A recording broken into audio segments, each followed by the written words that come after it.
मोदी सरकार online gaming पर पूरी तरह बैन लगाने की तैयारी में है। कैबिनेट ने ऑनलाइन गेमिंग के प्रचार और रेगुलेशन से संबंधित एक विधेयक को मंजूरी दे दी है। इस बिल को अब लोकसभा में पेश कर दिया गया है। केंद्रीय मंत्री अश्विनी वैष्णव ने इसे पेश किया। इस बिल में ऑनलाइन गेमिंग के विज्ञापनों पर बैन लगाने की बात कही गई है। साथ ही साथ इन्हें पेश करने या विज्ञापन देने वालों के लिए जेल या जुर्माना या दोनों का प्रावधान किया गया है। लेकिन आखिर इस बिल में क्या खास है, ये बिल क्यों लाया जा रहा है, इसके नियम क्या है, आइए जानते हैं।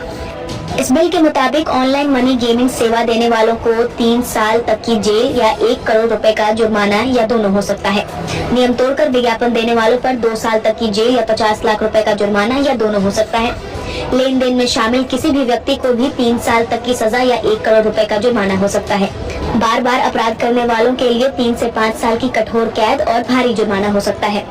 इस विधेयक का उद्देश्य है सोशल गेम्स और ई स्पोर्ट्स को बढ़ावा देना, ऑनलाइन मनी गेम्स पर पूरी तरह से रोक लगाना, लगातार गेम से लोगों को भारी आर्थिक नुकसान, गेम की लत और मानसिक स्वास्थ्य पर बुरा असर, कई मामलों में आत्महत्या जैसी घटनाएं, साथ ही इनका इस्तेमाल मनी लॉन्ड्रिंग और अवैध गतिविधियों के लिए भी होता रहा है। कांग्रेस सांसद डॉक्टर अमर सिंह ने कुछ दिन पहले ही ऑनलाइन गेमिंग का मुद्दा उठाया था। सेकेंड लार्जेस्ट कंट्री है, 50 करोड़ से ज्यादा लोग गेमिंग कर रहे हैं। बच्चे हैं, नौजवान हैं, मजदूर हैं, एडिक्शन हो रही है।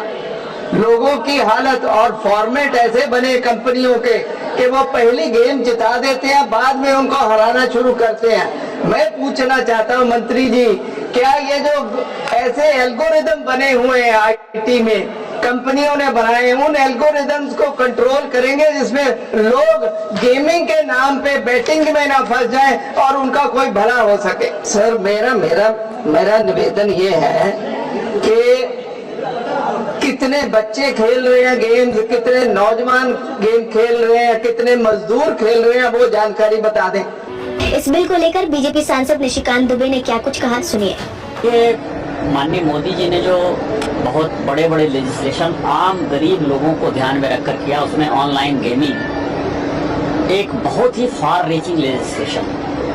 कोई ऐसा गांव नहीं है, कोई ऐसा घर नहीं है जहां की बच्चे, युवा, महिलाएं, गरीब लोग इस चक्कर में नहीं फंसते। और जितनी आत्महत्याएं की घटना यदि हो रही है, उसके तह पर यदि आप जाएंगे, खासकर युवाओं में जो आत्महत्या हो रही है, उसमें ऑनलाइन गेमिंग सट्टेबाजी के चक्कर में ही जो है उनके पैसे डूबते हैं। जो पिताजी की कमाई है, जीवन भर की कमाई है, उसको बैंक से निकालते हैं और इसका जो नतीजा है वो फाइनली घर, परिवार सभी तबाह होगा। और इतनी बड़ी ये लॉबी है, आप इसकी कल्पना नहीं कर सकते। आप ये समझें कि हमारी इकोनॉमी अभी 4 ट्रिलियन की है।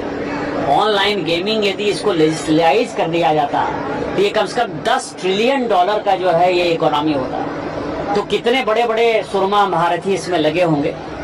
माननीय प्रधानमंत्री जी जब कहते हैं कि ना खाएंगे ना खाने देंगे, उन्होंने ये बिल लाया है। ये बिल जो है, और बिल लाया ही नहीं है, आज के आज मुझे लगता है कि इसमें ज्यादा वक्त नहीं लगने वाला है। अभी 2 बजे जब पार्लियामेंट चालू होगी तो शायद ये बिल पास भी हो जाएगा। अब इसी को लेकर सरकार नया बिल लाने वाली है। भारत में अब तक ऑनलाइन गेमिंग को लेकर कोई राष्ट्रीय कानून मौजूद नहीं था। हालांकि तमिलनाडु, तेलंगाना, कर्नाटक, असम और छत्तीसगढ़ जैसे राज्यों ने अपने स्तर पर सख्त नियम बनाए हैं। वहीं सुप्रीम कोर्ट ने ड्रीम 11 जैसे प्लेटफॉर्म को कानूनी वैधता दी है। लेकिन जुआ और सट्टेबाजी से जुड़े ऑनलाइन गेम्स पर प्रतिबंध लगाने की मांग लंबे समय से की जा रही है।